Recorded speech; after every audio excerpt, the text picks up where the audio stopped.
Hey everybody, you are tuned in to Hanging with Here to Zen, the show that is a place for people who love all kinds of music. We really hope you enjoy your time with us today. Make sure you hit subscribe if you already haven't, and hit that notification bell to be kept up to date. We would love to hear from you over on our social media platforms, so just search Here to Zen and you'll find us.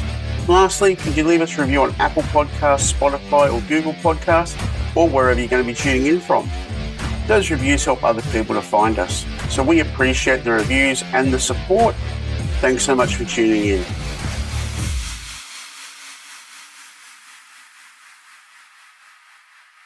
Ella Hooper is an ARIA Award winner, Gold and Platinum Award recipient, radio host, TV host, you name it, she's done it.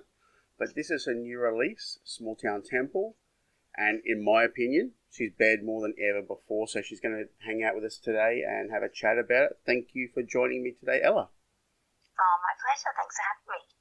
Okay, so I have to say this album has simplicity, complexity, all mixed together in the song. So when did you start putting these tracks together?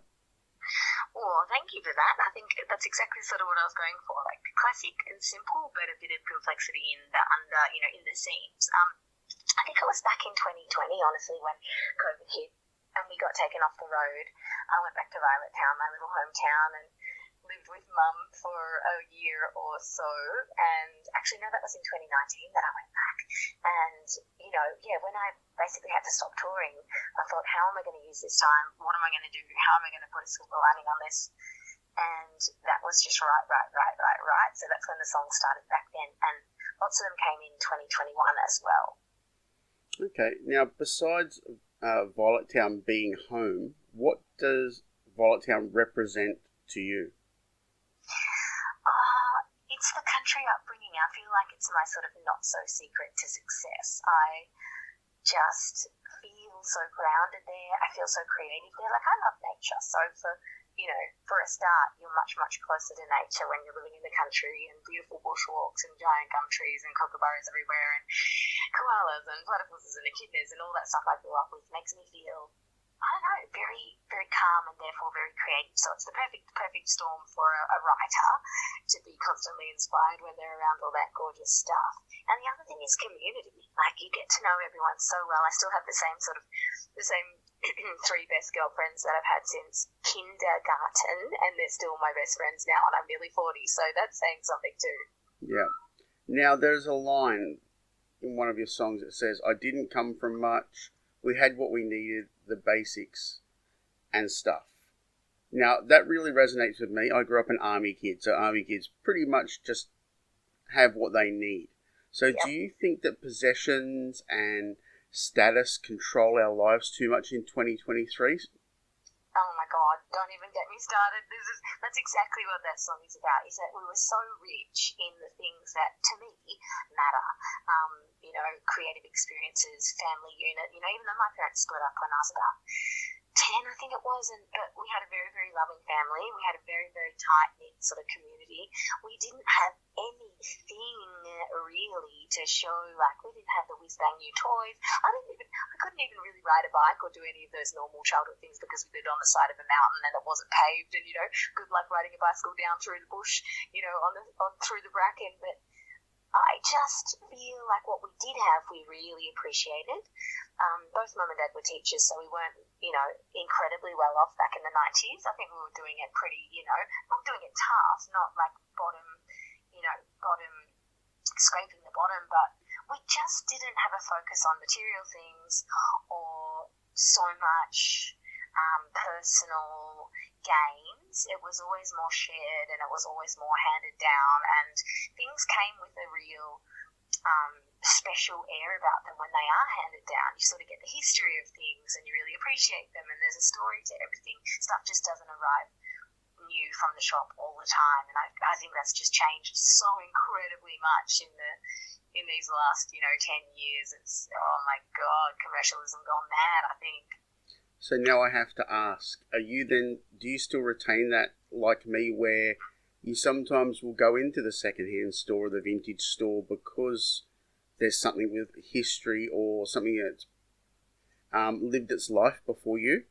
Oh, I'm a huge huge op shopper. Like, the funny thing is, I still much more enjoy op shopping and vintage and thrifting because, you know, for all the funny reasons, you know, reason number one is it's so cheap. You can buy 10 things and try them on and take some crazy risks with no fear of spending hundreds and hundreds of dollars. But also, you've got something that nobody else has. It's not something that looks like everyone else's, and that's a big part of my style. It's like, you know, as a performer, it is kind of good to try and look unique and try and look like not just every single person on the production line. And, you know, secondhand stuff has that about it, and I just love it. It used to be one of me and my mum's favourite things to do was just take $20 to the op shop and go crazy, and I still do it a lot. Perfect. So in that sense, what do you use to keep you grounded? It's all those things. It's friends, it's community, it's relationships. But you know what? I'm so lucky because it's being a musician. It's writing songs. It's processing my life as it goes on, and as it, you know, goes all the way from 13 when I started writing my first songs to now 40 next weekend. I have this tool to use to look at my changes, look at the world around me, look at my emotions, look at my relationships, look at my friendships. And so I feel so lucky to have a craft and have a passion that I'm constantly doing that with. It's a really good life hack is have a creative pursuit. Sure. And learning more about you with these songs, you do get that impression that you are someone that grew up with a very normal childhood where you didn't have everything, so you had to create things out of what you had at your disposal, which then leads into your songwriting. But I've got to ask about Grow Wild, because to me, it sounds like it was almost written like a rock song, but stripped back. How did that song come to life? Yeah, it was just written on the acoustic at my mum's house in that sort of period where I was writing. And I did try to push myself into a bit of a different area. I'd written a few songs where I wanted to sort of name check the streets of the town and do like a little tour of the town of Violet Town in a song. But a few of them sort of didn't work and sounded a bit too corny or whatever. And so I was, as I sometimes do, mushing things together, like half an idea from here, half a verse from here, half a chorus from here. And then I think I struck upon that Grow Wild chorus, which was just the general vibe, you know, less specific than, again, what we were talking about just before, but the general feeling and the message of it's not stuff, it's experiences. It's that feeling that you have that means home or means freedom. It's always a feeling more than a thing.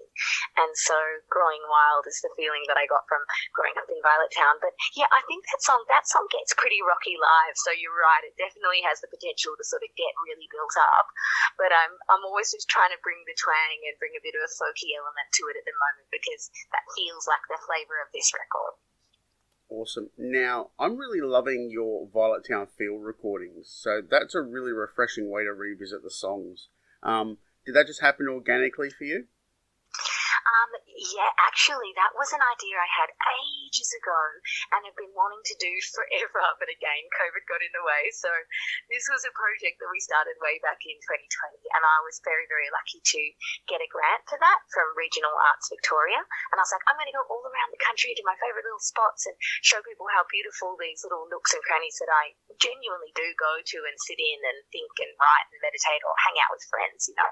And so my friend Wilk, who's the videographer, he actually has been to Violet Town with me so many times over the years that he was the perfect person to sort of come and capture those little special spaces. And the one that I just released, the Small Town Temple track on the porch, is really special because it's literally sitting in my mum's chair on the porch of her house, you know, as the cockies kind of come over in the evening and start screeching. And I just wanted people to get a sense of what it's really like in Violet Town and sort of play the songs in the environment that they were written in.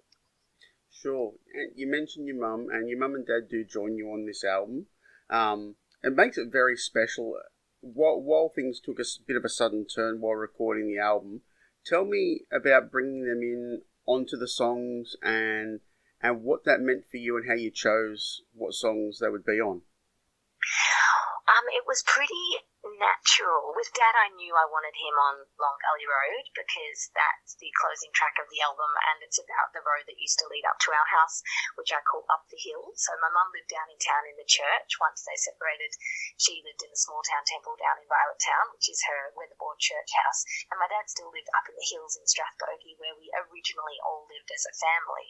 Mm-hmm. And he stayed up there for a few years before sort of moving to Melbourne eventually. But on that winding drive up to our old house up the hill, we would go up this Long Gully Road and Horse Gully Road and then Footers Road and all the roads that would eventually get us home. I should have technically sung Horse Gully Road, but it doesn't sound as nice as Long Gully Road because that's the actual road we live off. But never mind, that's the writer's job to make it sound good. But so I knew I wanted him on the recorder for that one and got him in there, thank goodness, and he did a beautiful job. And Mum, because I was actually recording a fair bit of this stuff in Violet Town in her house, she could sort of waltz in and do backing vocals any time. And with her friend Jojo Smith, who just lives down the street, who is an amazing blues singer, got Jojo to come along as well and sort of form a little choir with her and got all these great harmonies down. And I think she's on like 3 or 4 tracks, so that's just awesome. Excellent. Now, on the title track, you sing that you're still strong, you're still on a mission. So what is the mission for 3 and beyond? I think after such a few weird years and quiet years, and for me very, very personally, what's the right word, like revolutionary years, so much has changed in my life with my mum and dad passing away and with kind of COVID clearing and an album coming out. I just want to embrace change because, man, it's coming for you anyway. It sure is. And the thing I love about your album, look, I've seen you quite a bit in recent years, so be it Uncaged, Red Hot Summer Tour, all of the things that we cover here at the magazine, I've seen you play live a bunch of times recently. And nothing against Killing Heidi, because I grew up with them. I love them. But there's something about these songs that I just can't wait to see live. So, oh, that is such great feedback. That makes me so happy. Oh, look, we're quite lucky at this magazine. We're not genre specific. So if it's music, we like it. So, we take everything on board. And the songs on this album just have their own life. They don't sound like anything. So I'm really happy. Dude, that is the best. That makes me so, so happy because I'm the same. Like, I like anything as long as it's good. Like, I will listen to any genre as long as it feels genuine and like it wanted to get born or whatever it is. I like music that just sounds like it had to come out. And so to think that that's sort of how it's resonating is really, really cool. And then, Killing Heidi is fun. Killing Heidi is great. Killing Heidi, but that's what I think the funny thing about that is it is now a heritage act. It is not writing any new songs. It's just reliving the past. And it's going to a really fun place. It's going to Memory Town, Nostalgia Town, and doing it really well and feeling good. But there's nothing like new stuff that's hot off the press for an artist and a band. My band that will be playing it with me. We're really excited, and so it's a different. And we get nervous, and we get concerned about what people will think, whether they'll like it or they won't. Whereas with Killing Heidi, we sort of don't have any of those concerns anymore. All of it is known. So the unknown is really exciting. I've got to ask a question now. You turn 40 next week, and you're saying I'm a heritage act. Does that scare you? It used to, but now I'm fine with it. That's perfect. Now, as you said, you're heading out on the road. So who have you got joining you in your band for the live shows? Well, I've got my right-hand woman that's usually with me on all of my solo endeavours, Mads Davey on keys and backing vocals. I've got Mick Hubbard from the Blue Bottles on electric guitar. He's amazing. Total. He can do twang, he can do shred, he can do surf rock, all of it. And I got Matt Watson on drums and Nick Emfeld on bass and vocals. Perfect. Now, I don't mean to scare you, but you'll be here in Brisbane at the end of the month, or mid next month actually. So for all those people that want to go see a real rock show, folk show, country show instead of Ed Sheeran playing at the big giant stadium. That's right, damn it. They should come and see you at the Woolly Mammoth. I don't know if you've ever played the Mammoth before. I've been there, I think, during a big sound, but I don't know if I played there. Right, yeah. So it's a great room. It's a great vibe. So people should actually head that way. I know Definitely. I know They should that's where definitely we'll head be. that way. What do you do as part of your set? Are you focusing all on the album, or are you mixing in maybe some covers, some Killing Heidi? What's it going to be?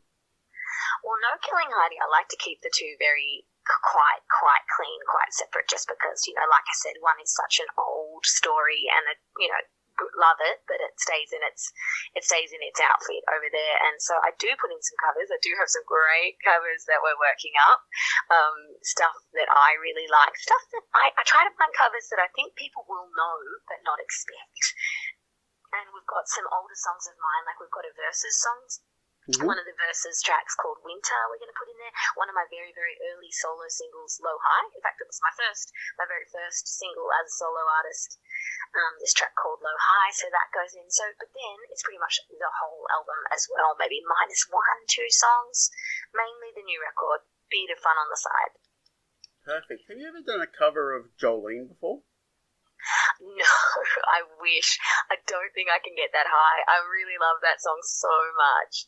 But it's a hell of a sing, and I'm a little bit, low and husky these days. Oh, you could always drop the key down a little bit. I think that'd be a great addition to your set. I could, that's not a bad idea. All right, Ella, so thank you again for your time. Is there anything that you want to share with everyone before I let you go today? Thanks so much for your open ears and letting me sort of grow and change as an artist. And yeah, I'm just so stoked to be bringing this new record to you people, lovely people of Brizzy and Queensland. It feels like a long time coming, and we'll see you there at the Woolly Mammoth. Awesome, Ella. Don't forget, everyone, Small Town Temple out this Friday, January 20. It's only January, and I can see this being an album of the year for us already at the end of the year. So, thank you so much for your time, Ella. I look forward to seeing you at the Mammoth in February. Thanks so much, dude. Cheers. All right, see ya. Bye.